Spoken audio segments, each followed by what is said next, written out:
Ja, guten Morgen, liebe Leute. Heute ist Sonntag, der 8. Juni, Pfingstsonntag. Und ich habe meine erste Nacht auf dem Jakobsweg in einer Jugendherberge hinter mir. In einem Zimmer mit ungefähr 20 Leuten. Und natürlich, wie es kommen musste, eine Person hat ziemlich geschnarcht. War quasi seit 3:39 Uhr immer mal wieder eigentlich die ganze Zeit wach dann. Und ja, der ist selber schuld. Ich hatte Ohrenstöpsel dabei, habe beschlossen, sie nicht reinzutun. Und ich hatte auch eine Schlafmaske dabei, die habe ich auch nicht angezogen, obwohl dann immer wieder jemand durch die Gegend gegangen ist und auf die Betten geleuchtet hat und so. Naja, aber selber schuld. Tja, und jetzt gibt es dann gleich Frühstück in der Jugendherberge. Und ich bin auch schon frisch geduscht und rasiert und alles. Und der Tag kann beginnen.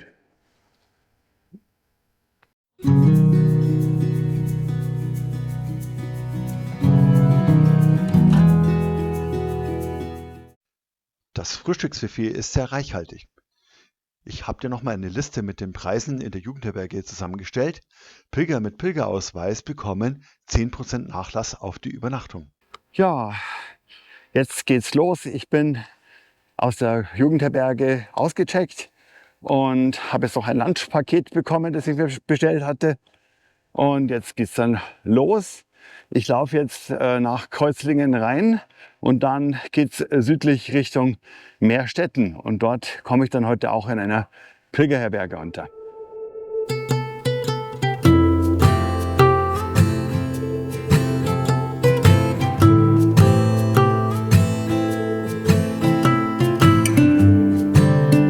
Jetzt bin ich auf dem offiziellen Weg für den Jakobsweg angekommen, der von Konstanz dann Richtung Meerstetten führt. Und hier in Kreuzlingen gibt es anscheinend dann eigene Wanderwege innerhalb der Stadt. Ich zeige euch das mal kurz. Und da geht es jetzt weiter.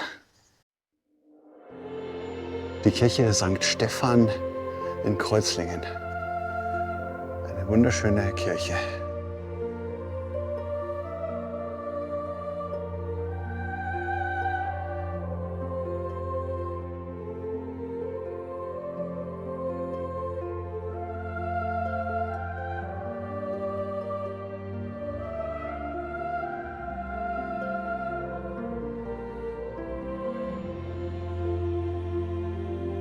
Hier kann man sich auch einen Stempel für den Pilgerausweis holen. Heute sehe ich jetzt hier das erste Mal einen offiziellen Wegweiser für den Jakobsweg. Rechts sieht man die alten, sehr schön gestalteten Wegweiser und ich zeige euch mal genauer die neueren Wegweiser. Da sieht man eben den Wanderweg 4 und umrandet blau Wege der Jakobswege mit der Muschel. Genau, und es gibt zwei Wegweiser. Die eine mit Muschel zeigen die Richtung nach Santiago. Und falls ihr noch einen seht ohne Muschel, nur grün, dann ist es der Rückweg.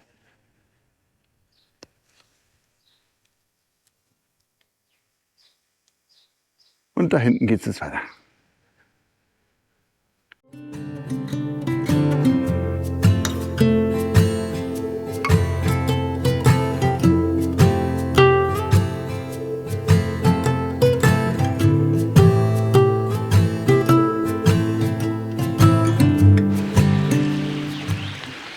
Gerade eben bin ich an einer alten Mühle vorbeigekommen und hier unten seht ihr jetzt den Saubach.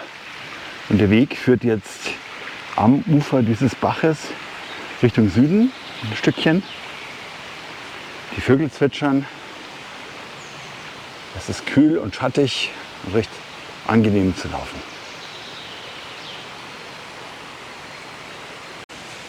Hier gibt es auch eine Kreuzwegstation. Ich habe neulich mal das Video einer anderen Pilgerin gesehen, die konnte damit überhaupt nichts anfangen. Und zur Aufklärung, hier handelt es sich um den Leidensweg Christi vor seiner Kreuzigung. Und man sieht hier die Verurteilung durch Pontius Pilatus, was auch sehr schön dargestellt wird durch den römischen Soldaten mit SPQR.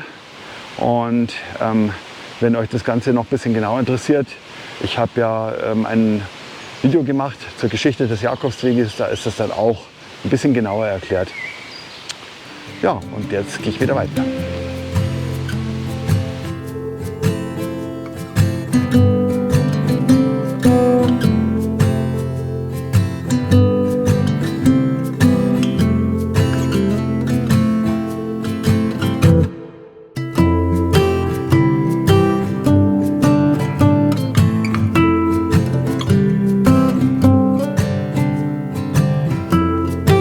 Ich bin jetzt an einem kleinen Rastplatz angekommen. Herzallerliebst. Da kann man im Kreis um ein Lagerfeuer sitzen. Und ich habe jetzt schon mal meine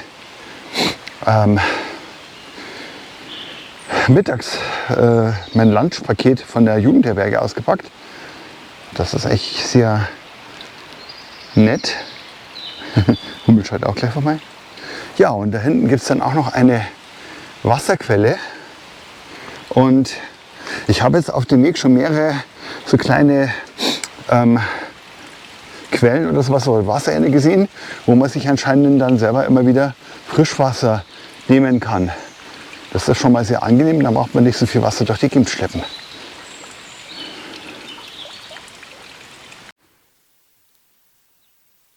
Gerade eben fängt es auch an zu regnen, so tröpfchenweise. Und jetzt hier über diesem Feld sieht man hier so, glaube ich, ein Habicht oder Bussard seine Kreise ziehen. So ein Pärchen auch.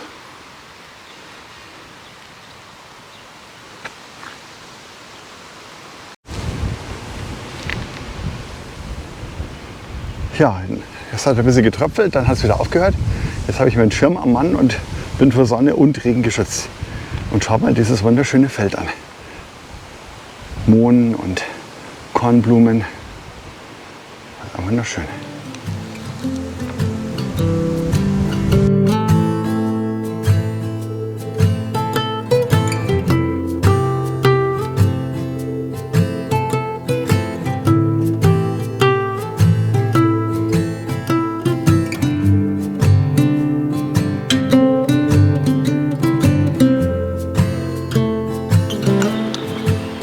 Ja, jetzt habe ich jetzt noch so circa 5,8 Kilometer oder sowas bis Meerstetten. Es hat gerade vorhin heftigst angefangen zu regnen und zu stürmen. Ich auf freier Flur. Der Weg bestand aus einer asphaltierten Autostraße, wo dann die Autofahrer dann an einem vorbeirauschen. Und ich hatte meinen Schirm im Einsatz, aber der hat dann, bin dann trotzdem so nass geworden. Dann habe ich mich bei einem Bauernhof hingerettet unter das Dach und habe da mal mich umgezogen. Und irgendwann kam auch noch der junge Bauer raus und habe mir dann noch ein Glas Most angeboten. Und der Witz war, ich hatte bei dem Sturm gesagt, ich möchte jetzt nicht mich ärgern, sondern ich möchte mein Vertrauen in Gott ausdrücken. Ja? Und dann kriege ich von dem Bauern da dieses Glas Most und danach hat es dann wieder aufgeklärt. Und ja, und dann komme ich 2 Minuten später an einem Stand vorbei in einem Ort, wo 2 Jungs Kuchen verkaufen, auf Spendenbasis sozusagen. Ja? Und dann habe ich denen für 2 Franken ein Stück Marmorkuchen abgekauft und habe mich dann auch recht nett unterhalten und so. Und das ist Wahnsinn. Also das ist wieder mal so kleine Wunder auf dem Jakobsweg. Ja, ja, und jetzt bin ich wieder mal auf einem kleinen Rastplatz gelandet. Also ich finde das genial, wie die Schweizer das so eingerichtet haben. Da kann man nämlich auch immer Feuer machen anscheinend. Ich zeige mal die Feuerstelle. Und ja, und dann hat es hier wieder die Bänkli, die Tischli. Und dann gibt es hier noch Feuerholz und Zündmaterial und alles. Also es ist gigantisch. Ja. Und rundherum fließt ein Bach. Das ist der Wahnsinn. Ha? Also da könnten sich bei uns die Leute auch einmal eine Scheibe abschneiden. Also es ist ja gigantisch. Ja, und jetzt geht es weiter nach Meerstetten zur Pilgerherberge.